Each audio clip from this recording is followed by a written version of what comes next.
So when we talk about official visits, easiest thing to remember is an official visit is paid for by the school and is typically set up by the coach and yourself. Okay. An official visit can't just be set up by you. It's not something where you don't have a relationship with the school and you're just going to set it up on a whim.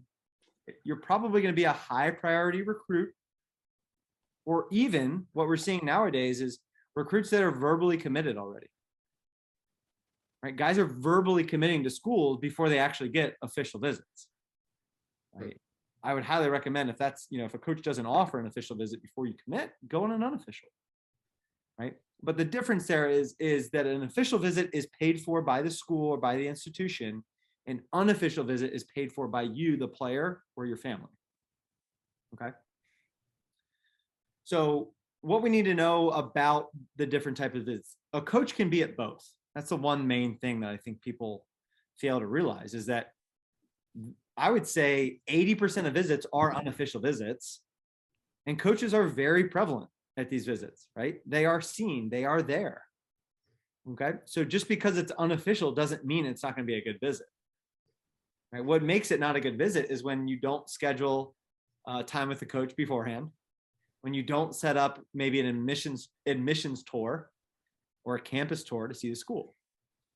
Right? So unofficial visits are very important. And at the end of the day, you can only go on 5 official visits. You have to be registered with the NCAA Eligibility Center.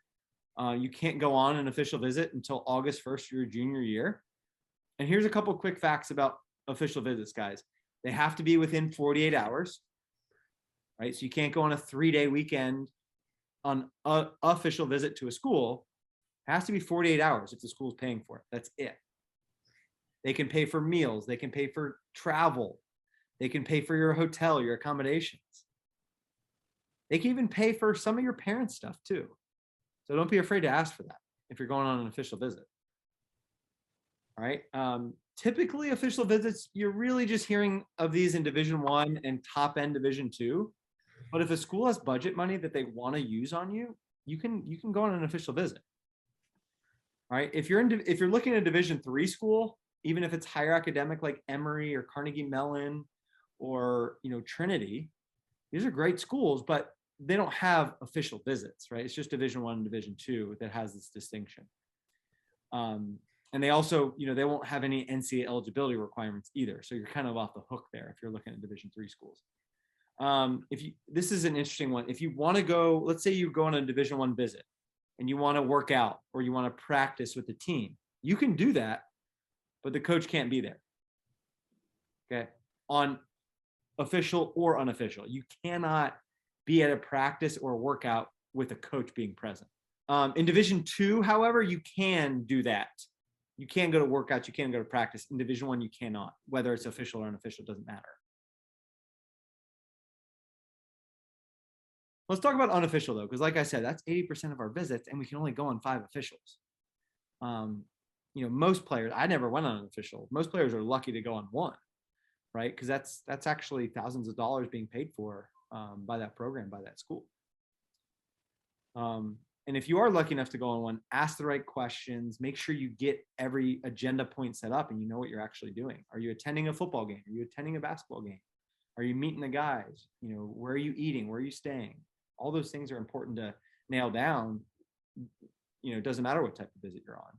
But when you're on an official visit, you would expect to have those nailed down before weeks before you get to campus, hopefully. All right, let's talk about unofficial. So it's not paid by the school, it's paid by us, right?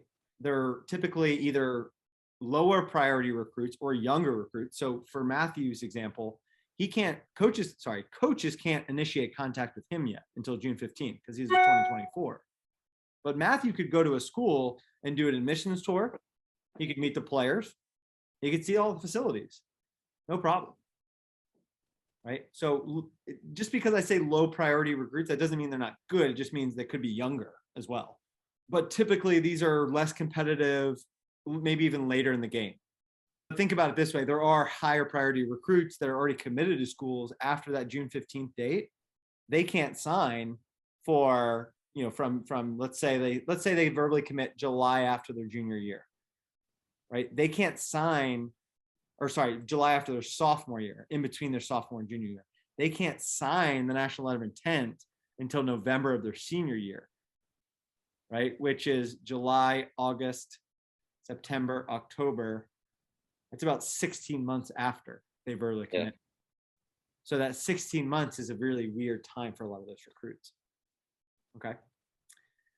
Guys, let's talk about the calendar. Let's talk about the NCAA and how they look at this. So the new rules that you guys need to know, whether it's you're doing tournament scheduling or whether you're taking visits, you need to know that Division I coaches cannot evaluate you in competition during December. Okay, so if you're out there this December in a few months here looking for coaches at your tournaments, you're not going to see them in Division I.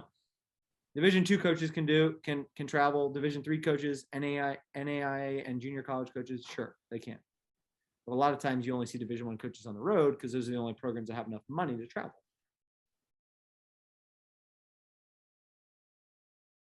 It's what's called a quiet or a dead period. And let me show you guys.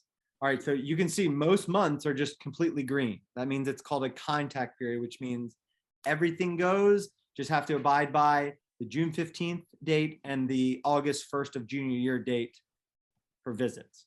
Everything else goes. They can see you whenever, they can have you to campus, they just have to abide by the general rules. Now look at November and December and New Year's Day. It's a little bit different. That's what I'm getting at. So this Wednesday, November 10th, that's signing day. So during this whole week, this is a dead period. The calendar dates in red are dead period. And what a dead period means is they can't evaluate you in competition or bring you to campus. They can't do anything. The only thing they can do is call, email, or text you. That's it. Okay. Call, emailing, and text is always allowed. Okay. Any date. A lot of people don't know that. A lot of people think, oh my gosh, dead period, I can't call them. No, you can. You just can't visit.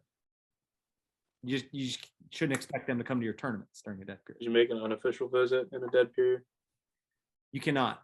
You can. There's no restrictions on you guys. That's what I want you to know. You can, but a coach cannot meet with you during that dead period. Okay, so if you want to go to campus on Thanksgiving Day or Christmas Day, as you can tell, these are holidays that are really highlighted in red. Besides this November timeline here, that's signing day or signing week, we should say. You can go to campus anytime. There's no restrictions there. Okay. But interestingly, look at December 1st through the 22nd. That's a quiet period. And what that means is you're not going to see Division I coaches on the road recruiting you, but you are allowed to go to campus. And that's another thing. Like, now, sure, there's schools in Massachusetts and Illinois and, cold weather states where they don't really want to bring you on campus in December. A lot of times those coaches don't work during December. But at high priority schools, they will. And, a lot of these schools in the Southeast, a lot of these schools that have better weather in November and December, they want to show you around campus during this time. So exam week is typically, I think exam week this year is the 6th through the 10th. So if you see that on the calendar here in December, that second week, that's a great time to visit. Coaches don't have anything going on. They're kind of finishing things up. They might have a compliance meeting or two with their athletic director and their athletic department. That's really it.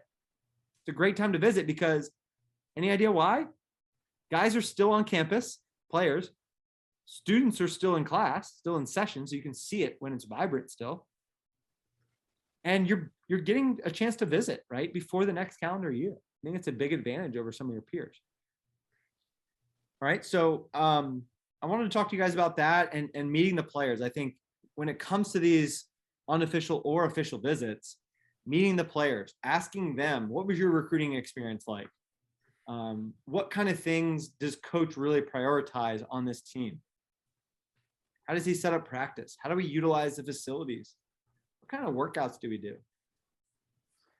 Right. Notice I'm saying we as well. Really welcoming, whether it's coach using we, welcoming you into the team, or you using we as coach, I'd really like to be a part of this. Right. When do we do workouts?